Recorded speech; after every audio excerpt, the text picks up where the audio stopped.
I paid every bill for my vacation cabin, but my sister insisted I own more. When I asked why, she smirked. Because we're family. I quietly nodded. Days later, she screamed when she saw the eviction notice on the door. I used to think that family was about love, about being there for each other no matter what. That's what my parents always told me, what I believed deep down. Family takes care of family. Turns out, some people hear that phrase and think it means they're entitled to whatever you have. It all started with the cabin. I bought it 3 years ago, a small but cozy retreat in the Adirondacks, nestled right by Lake Saranac. It wasn't anything fancy, but it was mine. I worked my SS off to afford it, juggling extra hours, skipping vacations, cutting back on anything that wasn't a necessity. When I finally signed the deed, it felt like a victory. Like I had carved out a little piece of the world that no one could take from me. I should have known better. See, my sister, Tessa, has always had a way of getting things without actually working for them. Growing up, she was the golden child, charming, effortlessly likable, and dangerously good at playing the victim. If she flunked a test, my mom would march into the school and demand a retake. If she lost a job, my dad would find someone who knew someone to get her hired again. She floated through life, making mistakes that other people fixed. And then there was me, the responsible one, the one who was expected to be the rock, the one who couldn't afford to screw up because no one was coming to bail me out. When I bought the cabin, Tessa was thrilled. Not because she was happy for me, but because she saw an opportunity. At first, it was just little things. A weekend here and there. She and her husband, Owen, would come up with the kids, spend a few nights, and head back home. It was fine. I liked being the cool uncle, and I genuinely loved my niece and nephew. They'd splash around in the lake, toast marshmallows over the fire pit, fall asleep in a tangled mess on the couch. But soon, weekends turned into weeks. And then a month. Tessa stopped asking if they could come. She just came. And every time I brought it up, she waved it off. Relax, Ben. It's not like you're using the place all the time, she'd say, rolling her eyes. What? You're gonna let it sit empty when we could be enjoying it? I should have shut it down right then. But I didn't. Because she was my sister. Because I was raised to be the reasonable one. Then the changes started. I arrived one weekend to find new furniture in the living room. The couch I'd picked out, gone. Replaced by some ugly, oversized sectional that looked like it belonged in a suburban McMansion. The rustic wooden coffee table, replaced with glass and chrome. Tessa, what the HLL is this? I asked, staring at the unfamiliar room. She grinned like it was her housewarming party. Oh, do you love it? I figured the place needed a refresh. A refresh? My voice was dangerously even. Yeah, the old stuff was kind of outdated. This feels more homey, right? Homey. I clenched my jaw so hard my teeth hurt. I wanted to yell, to demand why she thought she had the right to change my cabin. But then her kids came running in, laughing, sticky-fingered from roasting marshmallows, and my anger fizzled. I let it go, because I was the responsible one. A month later, I found out she'd given a copy of the key to her in-laws. Are you kidding me, Tessa? She had the audacity to act surprised. What's the big deal? They just needed a little getaway. And it's not like you were using it. Tessa, it's my goddamn house. She sighed, rubbing her temples like I was the one being difficult. Ben, don't be so dramatic. We're family. There it was again. That damn word. Then came the final straw. I had 1 week off. 1 week where I wasn't buried in work, where I could finally enjoy the cabin I paid for. I had planned it for months. A full 7 days of silence, fishing, and drinking whiskey by the fire. I arrived with my suitcase, ready to relax, and found them already there. Owen was on the porch, beer in hand, looking as comfortable as if he owned the place. Tessa was inside, stirring a pot of something on my stove. Their kids were running through the living room, their toys scattered all over the floor. I just stood there, stunned. What are you doing here? I finally asked. Tessa barely glanced at me. Oh, we decided to take a little family vacation. My hands clenched. This is my vacation. She had the nerve to laugh. Ben, you don't own alone time. We're family. I took a slow breath. Keep calm. Keep calm. You need to leave. Now she looked offended. Seriously? You're kicking us out? Yes. She crossed her arms. Wow. I didn't realize you were so selfish. I stared at her in disbelief.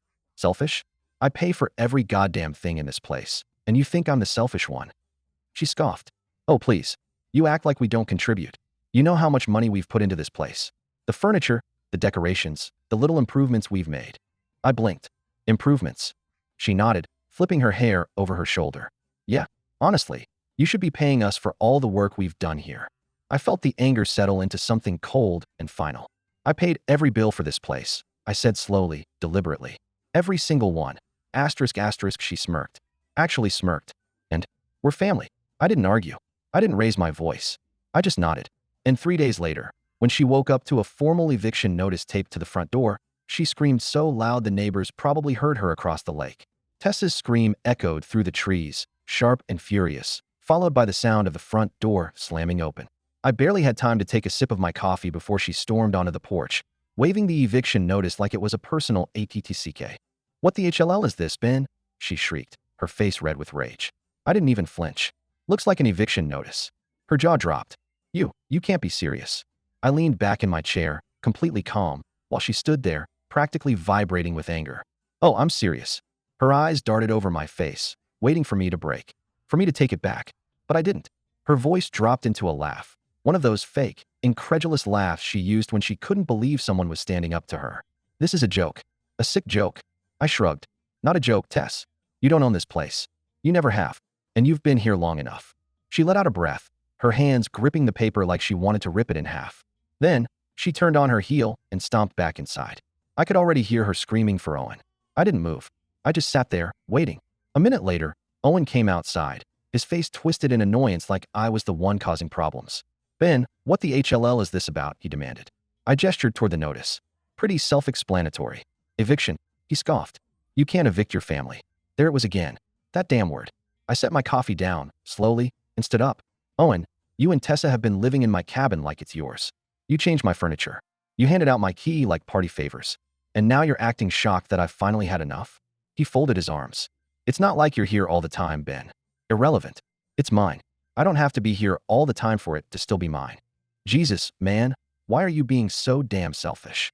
I let out a breath, staring at him. "This guy?" I pointed toward the driveway. "You have 1 week. Pack your stuff, get your kids, and go. If you're not gone by next Saturday, I'll call the sheriff." That hit differently. I could see it in Owen's face. "You're actually serious," he said, like he couldn't believe it. Tessa stomped back onto the porch, shoving her phone into his hands. "Call my dad," she snapped. "Right now." Owen hesitated. "Babe, maybe we should." "Call my goddamn dad, Owen." "Oh, of course." She thought she could get our father involved. I almost laughed. "Go ahead, Tess. Call him. See what happens." I didn't stay to listen. I already knew how it was going to go.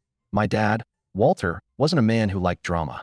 He was old school, worked hard his whole life, kept to himself, and didn't have patience for entitled bullcrap. If you wanted something, you earned it. Tessa never liked that. She always thought Dad favored me, but the truth was, he just didn't respect people who expected things to be handed to them. I went inside, poured myself another coffee, and waited. 20 minutes later, my phone rang. "Dad." I answered. "Hey." He sighed. "Tell me what's going on." I explained everything. The uninvited stays, the furniture changes, the key to the in-laws, the absolute nerve of Tessa acting like she had a legal right to my property. When I was done, Dad was quiet for a long time. Then, he let out a slow exhale. "You did the right thing." That was all I needed to hear. I glanced out the window. Tessa and Owen were still outside, both on their phones, probably calling every family member they could think of to turn them against me. "Just so you know," I said, "she's trying to get you to take her side." He let out a dry chuckle. "Of course she is. Are you going to?" His voice turned sharp. "Ben, it's your house. You have every right to throw them the HLL out." For the first time in days, I felt my shoulders relax. "She's going to make a scene, Dad." "Oh, I'm sure," he said flatly. "Let her." And then he hung up. I stared at my phone for a second. Then, I walked back onto the porch. Tessa turned the second she saw me, her face twisted in triumph. "Dad wants to talk to you." I shrugged. "Already did." Her face froze. I let that sink in for a moment before I smiled. "He agrees with me." She looked like I had just slapped her. "That's not." "He wouldn't," he did. Her mouth opened and closed, but nothing came out. For the first time in her life, Tessa realized she wasn't going to win. The next few days were HLL. Tessa acted like she was a victim of some massive injustice. She called my mom, our cousins, her friends, anyone who would listen. She cried on the phone, talking about how she was being kicked out of her own family's cabin. She left out the part where she never paid a dime for it. I started getting texts. "Mom, Ben, is this really necessary? Aunt Claire, can't you work something out? She's your sister. Cousin Matt, damn man, didn't know you were like that." I ignored most of them. But then, my mom called. I sighed and picked up. "Hey, Mom." "Ben," she said, voice tight. "You can't just evict your sister." "Actually, Mom, I can. Because it's my house. But she's family." There it was again. I clenched my jaw. "Mom, what if she had done this to you? What if she moved into your house, started changing things, and then told you to pay her for it?" Silence. Then, quietly, "That's different." "No, Mom, it's really not." A pause. Then, she sighed. "Your father says you're right." "I am. I don't want to see you two fight." I rubbed my temple. "Mom, I didn't start this fight." She sighed again. "Just do what you need to do." And with that, she hung up. I let out a breath and sat down. Outside, Tessa was furious. I could hear her ranting at Owen. He's being insane. What kind of person does this to his own sister? I sipped my coffee. Tessa could whine all she wanted. She had 1 week left. And whether she liked it or not, she was leaving. Tessa had exactly 1 week to get out. For the first few days, she did what she always did, played the victim. She called every relative, every family friend, every mutual acquaintance, anyone who might be able to guilt trip me into backing down. And when that didn't work, she got creative. On Thursday night, 4 days before the eviction deadline, I got a text from my mom. Mom, Ben, Tessa's talking about hiring a lawyer. I snorted. A lawyer? Really? The next morning, as I pulled into the driveway, Tessa was already outside, arms folded, waiting for me. We need to talk, she said, her voice clipped. I stepped out of my truck, shutting the door behind me. No, Tessa, we really don't. She let out an exasperated sigh, as if I was the unreasonable one. I talked to a lawyer. Oh, I raised an eyebrow. And she smirked like she had something. Like she had won. And apparently, since we've been staying here for a while, I have something called tenants' rights. I paused. Then I laughed. She blinked. What's so funny? Tessa, tenants' rights apply to renters. You didn't sign a lease. You don't pay rent. You don't own anything here. Her confidence wavered for a second. Just a second. But then, she squared her shoulders. I still have rights, Ben. You can't just kick me out. Legally, I have at least 30 days before you can force me to leave. I nodded slowly. All right then. She faltered. Wait, what? I took my phone out of my pocket and pulled up my email. Since you're so interested in legality, let me tell you what I did. She crossed her arms again, but I could tell she was nervous now. What are you talking about? I also talked to a lawyer. I held up my phone. And I had an official trespassing complaint filed. Since you never had a rental agreement, and I never invited you to live here, you're not a tenant, Tessa. You're a squatter. The color drained from her face. Squatters, I continued, don't get 30 days. They get law enforcement called on them for criminal trespassing. Her mouth opened and closed, but nothing came out. I was going to give you the full week to move out, I said, sliding my phone back into my pocket. But since you want to play lawyer, I guess I'll just call the sheriff right now. I turned, pulling out my phone again. Wait, she shrieked. I stopped, staring at her. She was breathing hard, panicking. She had never been backed into a corner like this before. Then, suddenly, she burst into tears. Not real ones. I knew real Tessa's tears. These were manipulation tears. Ben, please, she sniffled, her voice trembling. I didn't know it was this serious. I sighed. Tessa, you knew exactly what you were doing. Her mouth snapped shut. And that was it. That was the moment she knew. She had lost. Tessa and Owen packed their things that night. They left behind most of the furniture they had brought in, the cheap decorations, the ugly sectional couch. Everything. She didn't say goodbye. She just shot me a look of pure hatred as she climbed into her SUV, slamming the door shut. I waved. She sped off. I took a deep breath, letting the silence sink in. For the first time in months, the cabin was mine again. And I wasn't done yet. See, Tessa had spent months treating this place like hers. Decorating, setting things up to her liking, making it her home. So, I decided to erase every trace of her. That ugly sectional couch? Gone. Her tacky curtains? Thrown in a donation bin. Every single thing she had brought in was either tossed or sold. I restored my cabin exactly how I wanted it. And the best part? I used the money I made selling her furniture to book myself a real vacation. Not just a weekend at the lake, but a week-long trip to the Caribbean. Because, after dealing with my sister, I deserved it. For a while, Tessa went quiet. No texts. No calls. No dramatic Facebook posts. But I knew her. She wasn't done. And I was right. About a month later, my mom called me, sounding uncomfortable. Tessa's asking about the cabin again. I sighed. What now? She wants to know if she can rent it for a week in the summer. I actually laughed. You're kidding. Mom sighed. Ben, I'm not saying you should do it, but no, Mom. Silence. Then, hesitantly, she's willing to pay. Oh, that was rich. The same woman who insisted I owed her now wanted to pay me to use my cabin? I leaned back in my chair, considering it. And then I smiled. All right, I said. She can rent it. Mom sounded surprised. Really? Yup. I paused. For triple the normal rental rate.